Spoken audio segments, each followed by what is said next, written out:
Di Bali, cara ngilangin trauma bukan dengan cara ke psikolog aja. Kamu bisa coba trauma healing. Menurut saya kita harus sangat hati-hati dengan yang seperti ini. Untuk berbagai alasan. Saya pernah lihat video ini dan bahkan saya lihat bahwa video ini sempat viral. Jujur kalau saya di flight tersebut, saya juga pasti akan ada sedikit annoyed. Tetapi reaksi saya...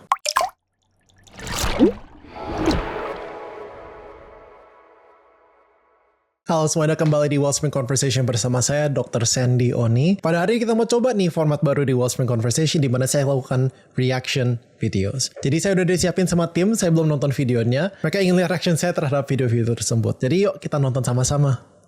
Jadi psikolog di Indonesia tuh gak laku. Soalnya apa?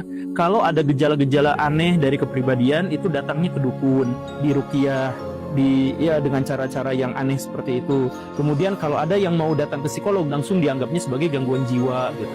Dan gangguan jiwa itu dianggap sebagai sebuah aib gitu. Padahal gangguan jiwa itu bukan aib.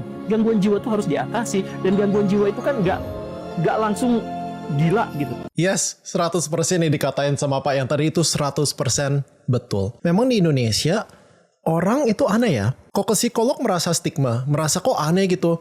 Tetapi mereka mau itu didoain di ruqyah, which is fine, which is nggak apa-apa. Tetapi kenapa satu mereka merasa tabu, terus yang satu lagi mereka merasa nggak apa-apa? Menurut saya itu aneh sekali. Pada kenyataannya memang betul bahwa budaya kita di Indonesia masih lebih senang ke pemuka agama, masih lebih senang didoain, masih lebih senang itu daripada duduk dan ketemu psikolog atau psikiater. Karena anggapannya itu orang gila. Menurut saya itu nggak salah. Nggak apa-apa kok. Kalau kita mau ke pendeta, kita mau ke pastor, kita mau ke ustadz untuk counseling. Tetapi yang perlu dilakukan, perlu ada kerjasama antara pemuka agama dan profesi psikolog dan psikiatri agar pemuka agamanya bisa diperlengkapi dengan skill counseling yang memang udah juga ada unsur agamanya. Dan memang profesi psikolog dan psikiater juga bisa mengerti bahwa di Indonesia kita tidak bisa counseling, psikoterapi tanpa mengerti agama. Kenapa? Indonesia adalah salah satu negara beragama terbesar di dunia. Bahkan kita adalah negara muslim terbesar di dunia. Kita tidak bisa membantu orang tersebut dengan segala anxiety-nya, kegelisahannya, kalau kita nggak betul mengerti apa kegelisahan dan kecemasan mereka. Jadi kita harus betul-betul tahu, understand the culture as much as possible. Seperti kata Bapak tadi, memang depresi, anxiety itu penyakit.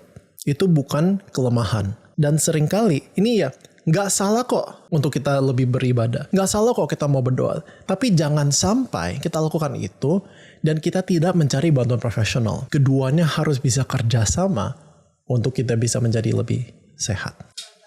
Hey, what are you doing? I came out to check on you. Huh? What are you doing? Thought you were working. I'm looking at this. What is it? It's wire. It's a spool of wire. And I'm almost out of it. Can you see the spool of wire? Mm-hmm. I'm almost out of it. Okay. And I've had this spool of wire for like 40 years. I bought it like this it's not a piece of a long time ago, but it's like 40 years of my life is in the wire that's gone. Does that make sense? This is what's left. I'm sorry to hear that, and sad for you, but you're wearing your Jets hat, and I'm a little concerned right now that you're wearing your Jets hat. I thought that's why you were crying. Okay, I'm done. Jadi di video tersebut ada dua hal, ada dua unsur. Yang pertama adalah apa yang dikatakan dan dialamin oleh cowok itu sama reaksi istrinya. Cowok-cowok itu pada dasarnya dan secara umumnya susah sekali untuk bisa mengungkapkan emosi dengan cara yang sehat. Kenapa budaya kita itu masih sangat patriarki, di mana kita diajari bahwa kita tidak boleh menunjukkan namanya kelemahan. Kita tidak boleh menangis, dan kalau misalnya kita menangis malah dianggap cengeng gitu. Penelitian menunjukkan bahwa saat masih kecil, masih anak-anak, mau cowok mau cewek, dua-duanya itu beremosi dengan lepas gitu. Tetapi kenapa saat bertumbuh, saat udah menjadi remaja atau dewasa, buat cowok itu jauh lebih susah?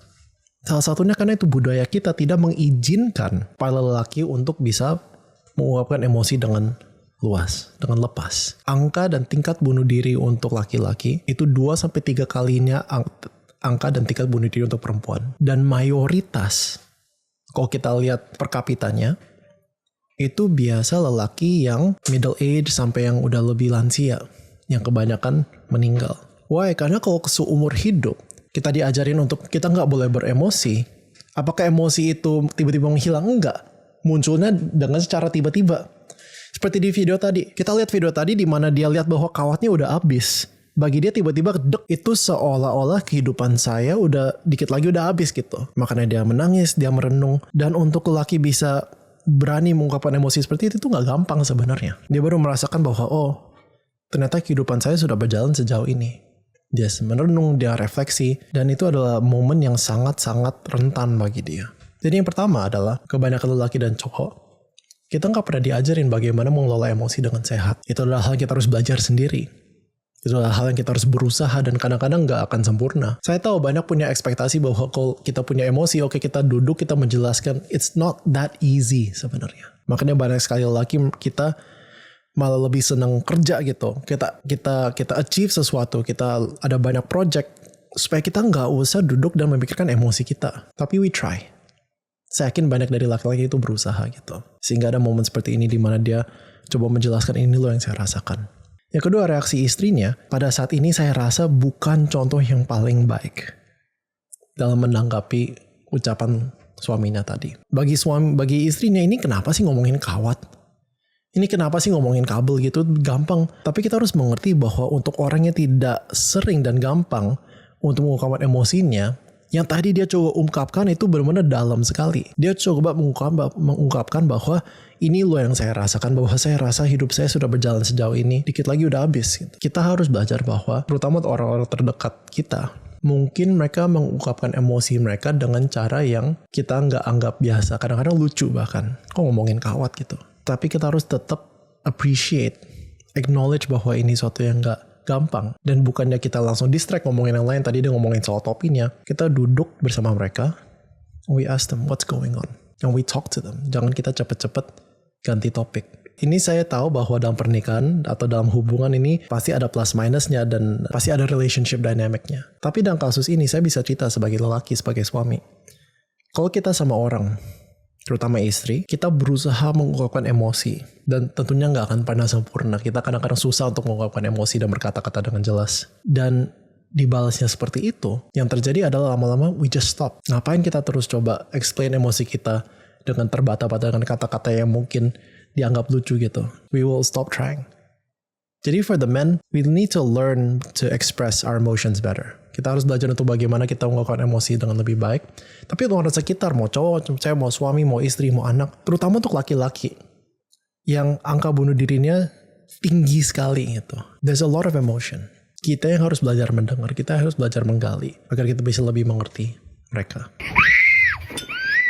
Here's what I ate on a plane while having a full panic attack. Kicking off with the soy milk, I really enjoy it when they served me this, so I was really happy. And of course, the fruit platters. I almost choked on my cherry because I was scared of the turbulence, as you can see from my face. I usually take medication for any flights because of anxiety, but I didn't this time, which is a huge mistake. And nice time for the bread. They heat it up nice and hot for me, so I really appreciated that. Dip it in some vegan butter and yum. It's the most plain bread ever, but I like it. And guys, look what I got for lunch.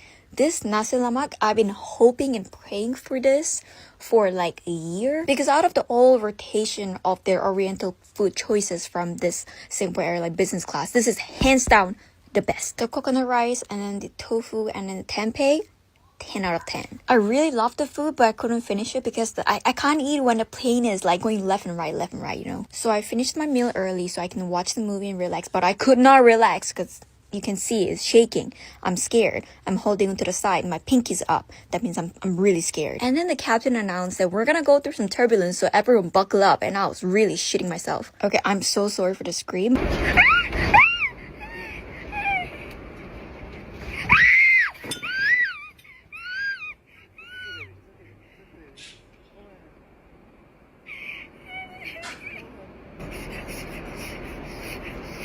Basically, it felt like the plane dipped and I screamed alongside. I'm so sorry for everyone who were on that plane. Because more than the turbulence itself, I think I scared everyone. Okay, now I'm feeling much better. I'm moving on to a snack, orange juice and nuts. Guys, I know I'm so dramatic. Alright, I think that's enough. Saya pernah lihat video ini dan bahkan saya lihat bahwa video ini sempat viral, banyak di komenin dan di reaction sama orang lain. Dimana banyak orang itu mengejek cewek ini, kok dramatis sekali, dia teriak-teriak gitu. Dan bahkan sempat diliputi oleh media, dia sendiri membuat reply video, response video dimana dia katakan bahwa di flight sebelumnya dia pernah cedera tulang belakangnya itu sampai retak gitu. Makanya dia punya ketakutan yang sangat besar untuk terbang. Ada yang katain dia narsis lah, ada yang katain ini dibuat-buat lah, macam-macam. Terlepas dari penerbangan tersebut, yang mungkin aja bisa mengganggu penumpang lain gitu. Kita tidak pernah bisa tahu motivasi orang. Saya nggak berkata bahwa dia berkata dengan jujur. Saya nggak bilang bahwa ini benar atau salah. Yang saya katakan seperti ini, kita tidak pernah bisa tahu motivasi orang. Apakah dia buat-buat? Apakah dia narsis? Apakah dia benar-benar ketakutan dan kebetulan lagi bikin video aja? We never ever know. Jadi kesimpulannya, kalau kita nggak tahu motivasi orang, maka kita tidak boleh dan tidak bisa menghakimi. Jujur kalau saya di flight tersebut, saya juga pasti akan ada sedikit annoyed. Tetapi reaksi saya sangat berbeda dengan, saya coba berpikir apa sebenarnya motivasi dia seperti bikin video ini atau rekam seperti ini. I cannot. We never know people's motivation. Last one. Di Bali, cara ngilangin trauma bukan dengan cara ke psikolog aja. Kamu bisa coba trauma healing. Ya, trauma healing. Di sini kita bakal bantu untuk mengeluarkan semua trauma, beban, dan penyesalan yang sudah kamu simpan bertahun-tahun. Reaksi setiap orang berbeda-beda, ada yang menangis, ada yang menari, bahkan ada yang sampai muntah-muntah. Trauma healing tidak akan membuat kamu lupa 100% dengan masa lalu kamu, tapi di sini kita akan bantu kamu untuk lebih berdamai dan juga ikhlas dengan masa lalu kamu. Kalau hati kamu akhir-akhir ini terasa berat, mungkin ini waktunya kamu untuk sembuh.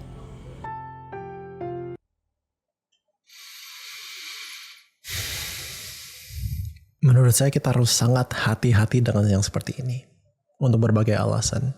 Yang pertama, sampai hari ini, kita tidak betul-betul mengerti interaksi antara pikiran, perasaan, dengan jiwa kita maupun dengan roh kita. Kalau orang nangis-nangis seperti itu, mungkin kita nggak tahu alasannya apa. Mungkin nih, dan ini next pointnya nih. Ada yang merasa udah lega setelah nangis-nangis. Bisa lepas gitu. Mungkin ada yang marah, ada yang menangis, merasa jauh lebih lega. Tetapi, research menunjukkan bahwa kalau kita mengeluarkan atau membangkitkan trauma tersebut, tanpa kita bantu, tanpa kita reframing, tanpa kita rekonsolidasi, tanpa kita ada skill baru, itu mungkin seketika bisa merasa lega, tetapi jangka panjangnya itu nggak membaik.